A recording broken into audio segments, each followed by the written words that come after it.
কী কারণে দুশ্চিন্তাগ্রস্ত ছিলাম সেটা একটু দেখুন। বাহিরের কি অবস্থা, বাইরে হচ্ছে বন আর এদিকে হচ্ছে ঝোপঝাড় জঙ্গল আছে।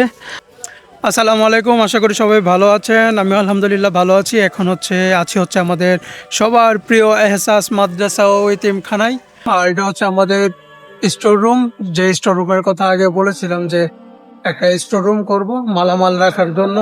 আপনারা জানেন সচরাচর হেফসখানাগুলোতে দেখা যায় যে যেটাতে মানুষ বাচ্চারা পড়ে, ওইখানে কাপড় চোপড় বিভিন্ন জিনিসপত্র রাখে, যার কারণে পরিবেশটা অসুন্দর হয়। তো আমরা চাই না আমাদের পরিবেশ অসুন্দর হোক, তো সেই কারণে আমরা এখানে স্টোর রুমটা করেছি। এটা হচ্ছে আমাদের হল রুম, এখানে বাচ্চারা পড়বে এবং এখানে আমরা ক্লাস করবো, এখানে বাচ্চারা থাকবে।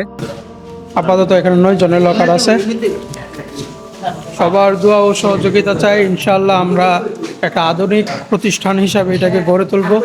আপনারা অনেকেই জানেন যে আমরা পিছনের বাউন্ডারিটা নিয়ে খুব বেশি টেনশনে ছিলাম।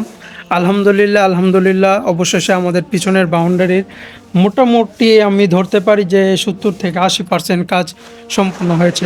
আপনারা দেখতে পাচ্ছেন যে আমাদের বাউন্ডারিটা এখান থেকে শুরু হয়েছে, তারপরে এই যে এটা হচ্ছে পুরোটা বাউন্ডারি। আর এই দিক দিয়ে হচ্ছে যাওয়ার রাস্তা, আসা যাওয়ার রাস্তা।